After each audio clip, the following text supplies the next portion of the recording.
नमस्कार दोस्तों, स्वागत है आप सभी का। आज का चैप्टर है भारत शासन अधिनियम 1919 और 1935। ठीक है, चलिए इसके बारे में पढ़ते हैं। चलिए, भारत शासन अधिनियम 1919 है ना। उस समय भारत के राज्य सचिव हैं राज्य सचिव एडविन मॉन्टेग्यू और वायसराय लॉर्ड चेम्सफोर्ड थे। उन्होंने मिलकर एक अधिनियम पास किया जिसका नाम भारत शासन अधिनियम 1919 और इसे मॉन्टेग्यू चेम्सफोर्ड अधिनियम के नाम से भी जाना जाता है। तो मॉन्टेग्यू चेम्सफोर्ड अधिनियम कब पारित हुआ? तो 1919 में। ठीक है, नेक्स्ट क्वेश्चन। आगे, भारत में क्रांति को लेकर क्रांति की लहर तेज हो रही थी। अंग्रेज इतने डर गए थे कि उन्हें लगा कि कुछ तो करना पड़ेगा, नहीं तो सब हाथ से निकल जाएगा। उन्होंने भारतीयों को दिखावटी के रूप में खुश करने के लिए यह अधिनियम पास किया। इसका मकसद था, अंग्रेजों का मकसद था कि भारत में धीरे धीरे उत्तरदायी शासन की स्थापना करना। ठीक है, आगे। इस अधिनियम ने प्रांतों में एक अजीब सी व्यवस्था शुरू की जिसका नाम था द्वैध शासन। द्वैध शासन, इसका मतलब होता है दो लोगों या दो दलों का शासन। अब सुनो, ये धोखा कैसे था। प्रांतीय विषयों को दो हिस्सों में बांट दिया गया। एक हस्तांतरित विषय जिसमें शिक्षा, स्वास्थ्य, कृषि जैसे विभाग थे। ये विभाग भारतीय मंत्रियों को सौंप दिए गए थे जो विधान परिषद के लिए जवाबदेह थे। उसके बाद आगे था आरक्षित, रिजर्व में थे। इसमें वित्त, कानून व्यवस्था, पुलिस और भू राजस्व जैसे सबसे जरूरी विभाग जो थे वह इन विभाग का प्रशासन गवर्नर अपनी कार्यकारी परिषद के साथ मिलकर करता था। यानी आरक्षित विषय पर जो विभाग थी वह अंग्रेज के अधीन था और शिक्षा, स्वास्थ्य, कृषि और विभाग भारतीय मंत्रियों को सौंपा गया था। ठीक है, और सबसे दुखद बात यह थी कि वे विधान परिषद के प्रति बिल्कुल भी जवाबदेह नहीं थे। आगे देखिए, महत्वपूर्ण शक्तियां अंग्रेजों ने अपने पास रखी हुई थी। भारतीय मंत्रियों को वे विभाग दिए गए थे जहां न तो पैसा था और न ही कोई वास्तविक शक्ति। ये शक्ति के बिना जिम्मेदारी की एक दुखद कहानी थी। गवर्नर के पास तो असीमित अधिकार थे जो अंग्रेज के पास थे। यह इस अधिनियम का सबसे बड़ा विश्वासघात था। आगे देखिएगा,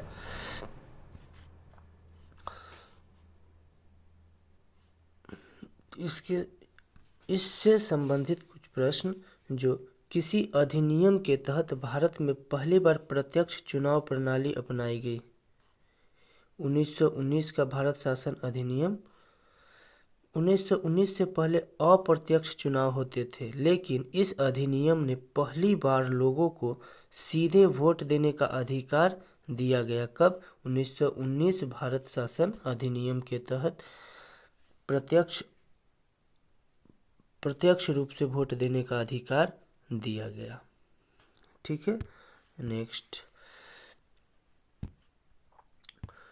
1919 के भारत शासन अधिनियम की सबसे प्रमुख विशेषता क्या थी? इसकी प्रमुख विशेषता थी, इसमें प्रांतों को द्वैध शासन यानी दो शासन बना दिया गया। ये द्वैध शासन ही इस अधिनियम की पहचान बन गया। यानी 1919 के भारत शासन अधिनियम सबसे अधिक द्वैध शासन से संबंधित है। आगे है कि 1919 अधिनियम के अनुसार प्रांतीय सरकार के आरक्षित विषय में कौन कौन से विषय शामिल थे। प्रांतीय सरकार के आरक्षित विषय कानून और व्यवस्था, वित्त और भू राजस्व। यह किसे आरक्षित था? जो अंग्रेज के अंडर में थी। ये ही वो विषय थे जिन पर अंग्रेजों ने अपनी पकड़ बना रखी थी। आगे देखिएगा, किस अधिनियम ने पहली बार केंद्र में द्विसदनीय विधायिका की व्यवस्था की? तो 1919 का भारत शासन अधिनियम के तहत केंद्रीय विधायिका को 2 सदनों में बांटा गया, केंद्रीय विधानसभा और राज्य परिषद। इससे प्रतिनिधित्व तो बढ़ा, लेकिन वायसराय के पास अभी भी असीमित अधिकार थे।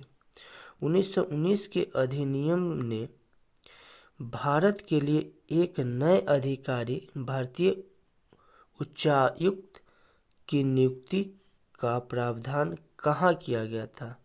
तो वह लंदन में किया गया था। भारतीय उच्चायुक्त की नियुक्ति का प्रावधान वह लंदन में किया गया था, जो भारत में नहीं था। आगे देखिएगा, द सैड स्टोरी, विश्वासघात का अंतराल क्या हुआ? 1919 के अधिनियम में एक शर्त थी कि 10 साल बाद एक आयोग बनेगा। कितने साल बाद? 10 साल बाद, जो इसकी समीक्षा करेगा। लेकिन अंग्रेजों ने 10 साल का इंतजार भी नहीं किया और 1927 में ही एक आयोग बना दिया, जिसका नाम साइमन कमीशन। यह कानून एक लगा, साइमन कमीशन। कमीशन में एक भी भारतीय सदस्य नहीं था। ब्रिटिशों ने कहा कि वे भारत के भविष्य का फैसला करने के लिए एक कमीशन भेज रहे हैं, लेकिन उस कमीशन में किसी भी भारतीय को शामिल नहीं किया गया। यह हमारे स्वाभिमान का सीधा अपमान था। आगे देखिएगा, इस अपमान ने पूरे देश में एक आग लगा दी। चारों तरफ एक ही नारा गूंज उठा, साइमन वापस जाओ। और जानते हो, पंजाब में इस कमीशन का विरोध करते हुए हमारे महान नेता लाला लाजपत राय पर पुलिस ने बर्बरता से लाठी बरसा दी। साइमन कमीशन वापस जाओ का नारा जब लगाने लगे, उस समय लाला लाजपत राय को पुलिस द्वारा लाठियों से मारकर मौत की घाट उतार दिया गया। समझिए, इन्हें शेर ए पंजाब के नाम से जानता। शेर ए पंजाब के नाम से किन्हें जाना जाता है? लाला लाजपत राय को। और उसी शेर को उसी की ज़मीन पर मार दिया गया। कुछ दिन बाद उन्हीं चोट के कारण उनकी मृत्यु हो गई। मरने से पहले उन्होंने एक ऐसी बात कही थी जो हर भारतीय को रुला देती है। मेरे ऊपर जिस लाठी से प्रहार किए गए हैं, वही लाठी एक दिन ब्रिटिश साम्राज्य के ताबूत में आखिरी कील साबित होगी। आगे देखिएगा, इसी बलिदान ने अंग्रेजों को हिला दिया कि उन्हें बातचीत का दिखावा करना पड़ा और इस दिखावे का नाम गोलमेज सम्मेलन। कांग्रेस ने केवल दूसरे गोलमेज सम्मेलन में भाग लिया, जिसमें महात्मा गांधी ने प्रतिनिधित्व किया। यानी कांग्रेस ने द्वितीय गोलमेज सम्मेलन में भाग लिया और उसमें से भी महात्मा गांधी प्रतिनिधित्व कर रहे थे, लेकिन इन सम्मेलन से कोई भी ठोस नतीजा नहीं निकल पाया। 1919 के अधिनियम की समीक्षा के लिए किस आयोग का गठन किया गया? यह क्वेश्चन है। इसका आंसर हो गया साइमन कमीशन। क्या 1919 अधिनियम के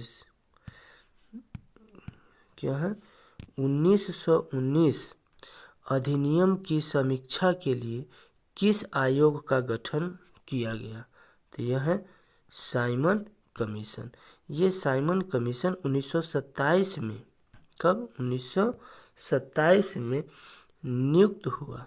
साइमन कमीशन कब नियुक्त हुआ? 1927 में, यानी 10 साल की समय सीमा से पहले ही। आगे देखिएगा, साइमन कमीशन भारत कब आया? 3 फरवरी 1928 को। कहाँ आया? बम्बई में। किस भारतीय नेता की मृत्यु साइमन कमीशन के विरोध के दौरान पुलिस की लाठीचार्ज के कारण हो गई? इसका आंसर हो गया लाला लाजपत राय। नेक्स्ट क्वेश्चन है, कौन सा गोलमेज सम्मेलन महात्मा गांधी और भारतीय राष्ट्रीय कांग्रेस ने अटेंड किया था? मतलब शामिल हुए थे, किस गोलमेज सम्मेलन में? तो द्वितीय गोलमेज सम्मेलन में भारतीय राष्ट्रीय कांग्रेस शामिल हुए थे, जिसमें महात्मा गांधी क्या कर रहे थे? अध्यक्षता कर रहे थे। ठीक है, आगे देखिए। अब आता है साइमन कमीशन, भारत शासन अधिनियम 1935। कितना है? 1935। संविधान का ब्लूप्रिंट भी कहा जाता है किसको? भारत शासन अधिनियम 1935 को ब्लूप्रिंट के नाम से भी जाना जाता है। इस अधिनियम ने 1919 के अधिनियम की सभी कमियों को दूर करने के लिए दिखावा किया। यह भी एक जाल था, बस थोड़ा बड़ा और ज़्यादा सुंदर। इसने एक अखिल भारतीय संघ AII, Indian federation, all India federation की स्थापना का प्रस्ताव रखा, जिसमें ब्रिटिश प्रांत और देशी रियासतें दोनों शामिल होने थे, लेकिन ये एक अधूरा सपना था। रियासतों को इस संघ में शामिल होने के लिए मजबूर नहीं किया गया था, उन्हें स्वेच्छा से शामिल होने का विकल्प दिया गया था। और जानते हो, यह प्रावधान कभी लागू नहीं हुआ क्योंकि कोई रियासत शामिल नहीं हुई थी। आगे देखिएगा क्या हुआ। बड़ा बदलाव क्या हुआ? इसने प्रांतों में द्वैध शासन को खत्म कर दिया, प्रांतीय स्वायत्तता शुरू हुई,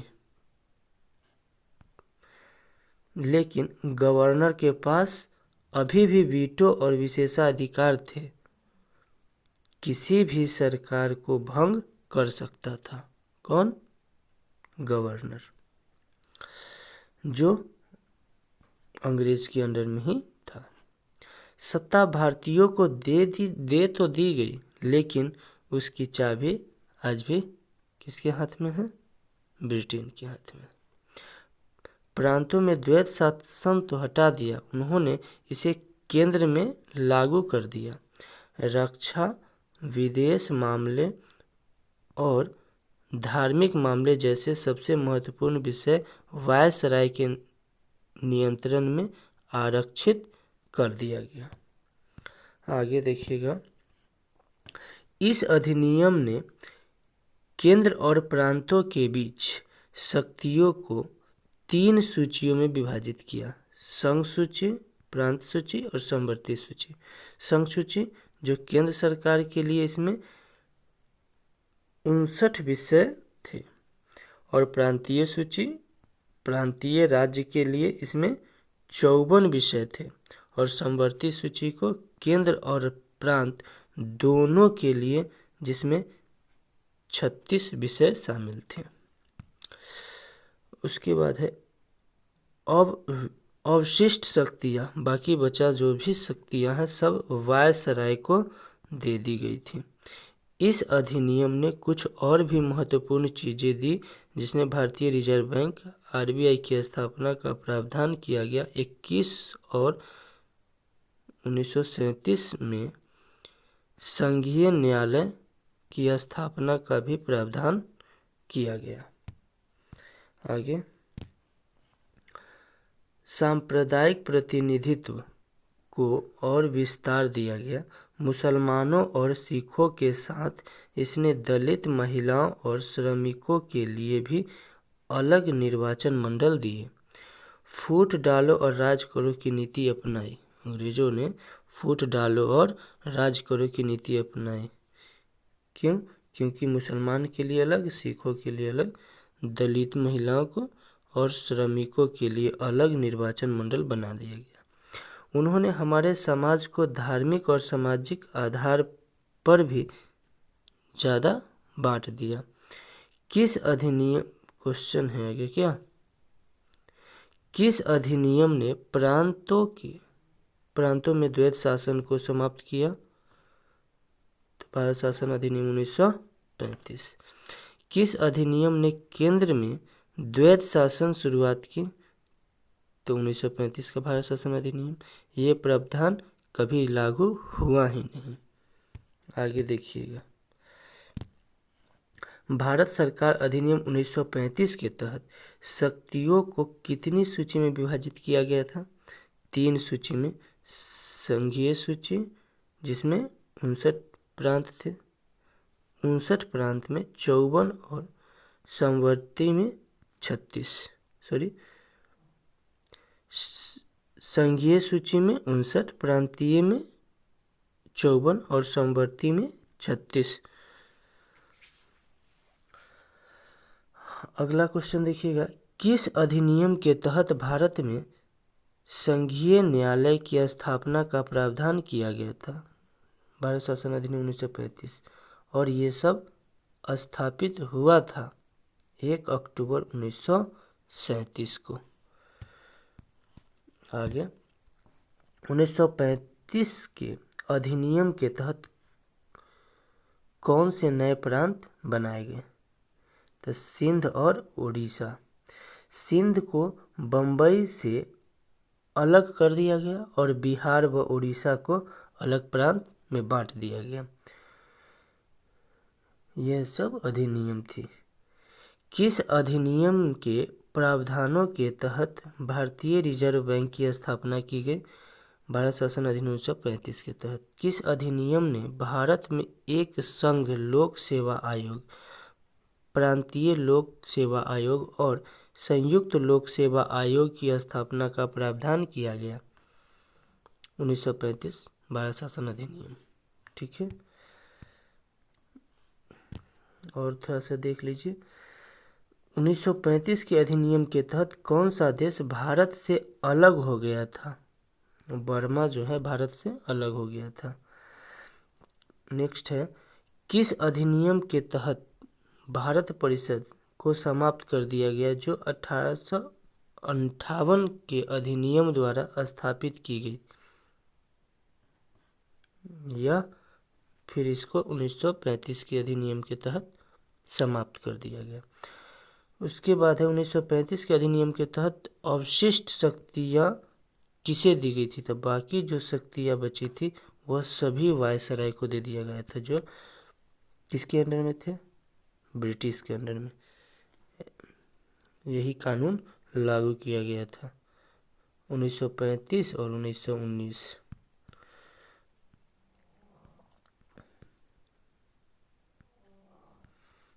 चलिए, इसी के साथ सेशन समाप्त करता हूँ। धन्यवाद।